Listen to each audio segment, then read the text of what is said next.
नमस्कार प्रिय साथियों, बहुत बहुत स्वागत और बहुत बहुत अभिनंदन आपका अपने YouTube चैनल अमृत ज्ञान में। प्रिय साथियों, आपके द्वारा एक सवाल अक्सर हमारे कमेंट सेक्शन में पूछा जाता है कि वो कौन सा ऐसा समय है जिसमें हम सब कुछ पा लेंगे या जीवन का सर्वोत्तम समय हमारा कब आएगा। तो प्रिय साथियों, इस पर हम पहले भी कई बार वीडियोस बना चुके हैं और आज एक बार फिर एक रिमाइंडर के तौर पर हम इस वीडियो को बना रहे हैं ताकि आपको ये पता चल सके कि आपके जीवन में भी वो सर्वोत्तम समय कब आएगा। तो उदाहरण के तौर पर यहाँ पर हमने मेष लग्न की जन्म पत्रिका को लिया है और इसकी जगह कोई और जन्म पत्रिका भी हो सकती है, बस आपको भाव ध्यान रखना है जो मैं अभी बताऊँगा। तो प्रिय साथियों, हर एक जन्म पत्री में कुछ ग्रह योग कारक होते हैं, शुभ ग्रह होते हैं और कुछ ग्रह अशुभ होते हैं जो कि बुरा फल देते हैं, चाहे वो उच्च के ही क्यों ना बैठे हों। यदि उनकी ओनरशिप आपकी जन्म पत्री में किसी खराब स्थान की है तो वे ग्रह अपनी दशा अंतर दशा में आपको चोट अवश्य पहुंचाएंगे। आपको धन से, रिश्तों से और मान सम्मान से आपको चोट ये अवश्य पहुंचाएंगे। आज प्रिय मित्रों, इस वीडियो में हम जो बात करने जा रहे हैं वो शुभ और योग कारक ग्रहों के बारे में बात करेंगे।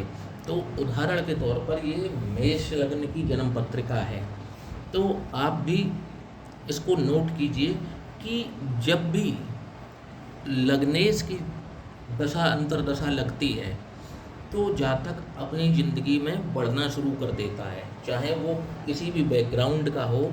परंतु जब भी लग्नेश की महादशा लगेगी, अंतरदशा लगेगी, प्रत्यंतर दशा लगेगी, ऐसे व्यक्ति को मान सम्मान की वृद्धि होती है, धन लाभ की वृद्धि होती है और ऐसे व्यक्ति को पहले के मुकाबले ज़्यादा सक्सेस मिलना शुरू हो जाती है।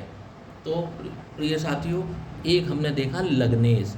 तो इस जन्म पत्रिका में, जो कि मेष लग्न की जन्म पत्रिका है, इस जन्म पत्रिका में एक तो हो गए मंगल। तो इस जन्म पत्रिका में मंगल अति योग कारक हैं और ये जब भी इनकी दशा महादशा अंतरदशा चलेगी तो ये आपको पॉजिटिव रिजल्ट ही देंगे। हाँ, एक चीज़ है जो इसमें नोट करने वाली है, यदि ये शत्रु राशि के भी होते हैं तो भी इनके 50% रिजल्ट जो हैं अच्छे ही मिलते हैं। भले ही ये 100% रिजल्ट देने में सक्षम ना हो, यदि ये शत्रु राशि में भी बैठ जाएंगे तो भी आपको अच्छे रिजल्ट मिल जाएंगे, परंतु ये नीच राशि में बैठकर अच्छे रिजल्ट देने में समर्थ नहीं होंगे और ये फिर कुछ खराब फल भी देंगे। जैसे इस जन्म पत्रिका में यदि मंगल नीच के होकर चतुर्थ भाव में बैठ जाते हैं तो इसमें फिर आपको फलों में कमी देखने को मिलेगी मंगल के।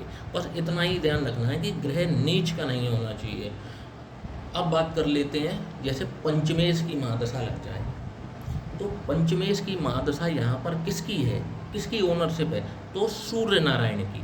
तो साथियों, जब भी इस जन्म पत्रिका में सूर्य की महादशा लगती है, जातक ऊंचाइयों को छूने लगता है और उसका समाज में मान सम्मान की वृद्धि होना शुरू हो जाती है और जातक धन संपन्न होना शुरू हो जाता है, उसका धन संचित होना शुरू हो जाता है, भूमि भवन वाहन इन सबसे युक्त हो जाता है जीवन में। तो सूर्य की महादशा भी इनके लिए, या मैं कहूँ पंचमेश की महादशा, एक तो हो गई लग्नेश की महादशा, एक हो गई पंचमेश की महादशा, ये भी अच्छी कही जाती है। और इसके बाद में अब बात कर लेते हैं नवमेश की महादशा। तो इसमें नवमेश कौन बने, तो इसमें नवमेश बने गुरु बृहस्पति। तो गुरु बृहस्पति भी इस जन्म पत्रिका में योग कारक हैं और अच्छे फल देने में समर्थ हैं और ये अच्छे फल अवश्य देते हैं। यदि जब भी इनकी महादशा लगेगी, मेष लग्न वालों को जब भी गुरु की महादशा लगेगी, आध्यात्मिक जगत की ओर जो है वो जातक बढ़ेगा, ज्ञान की वृद्धि करेंगे, धर्म की वृद्धि कराने वाले होंगे, धन की वृद्धि भी कराते हैं और जीवन के समस्त सुखों का से युक्त कर देते हैं जातक को। तो कहने का मतलब है कि किसी भी जन्म पत्रिका में लग्नेश की महादशा, पंचमेश की महादशा और नवमेश की महादशा अति योग कारक होती है। इसके बाद भी यदि इस जन्म पत्रिका में बात की जाए तो चतुर्थेश इनकी महादशा भी अच्छी रहती है, दशमेश इनकी महादशा भी ठीक रहती है, परंतु एक बात करने जो एक नोट करने वाली बात है वो ये है कि दशमेश सिंगल ओनरशिप का हो। जैसे इसमें जो दशमेश हैं वो शनि बनते हैं, लेकिन शनि के पास ओनरशिप 11th हाउस की भी है, तो इसलिए इस जन्म पत्रिका में शनि योग कारक इतने नहीं रहेंगे, क्योंकि शनि जो है वो छठे से छठवें के भी स्वामी हैं, इसलिए योग कारक नहीं होंगे। परंतु यदि यहाँ पर सिंह लग्न होती और शुक्र यहाँ पर शुक्र की राशि पड़ती तो शुक्र योग कारक हो जाते, क्योंकि उनके पास सिंगल ओनरशिप है। भले ही वो लग्नेश के शत्रु हैं, लेकिन उनके पास ओनरशिप बहुत अच्छे घर की है। इस वजह से अगर सिंगल ओनरशिप हो तो ये भी महादशा अच्छी जाती है। परंतु अगर मोटा मोटा समझें तो लग्नेश की महादशा, पंचमेश की महादशा और नवमेश की महादशा किसी भी जन्म पत्रिका में अच्छी रहती है। और खराब किसकी रहती है? जैसे तृतीयेश की महादशा मिल जाए, षष्ठेश की मिल जाए, अष्टमेश की मिल जाए, व्ययेश की मिल जाए, ये महादशाएं हमेशा खराब जाएंगी। चाहे आप कितना भी ग्रह अच्छा बल के साथ बैठा हो, ये महादशाएं अच्छी नहीं जा सकती।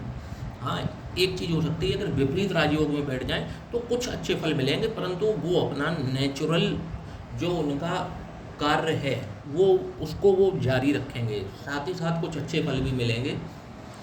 तो अगर देखा जाए तो इस जन्म पत्रिका में जो बुध होते हैं वो तृतीय भाव के स्वामी बनते हैं और छठवें भाव के स्वामी बनते हैं। जब भी मेष लग्न वालों को बुध की महादशा लगती है, इनका डाउनफॉल शुरू हो जाता है, इनका बेड़ा गर्क होना शुरू हो जाता है।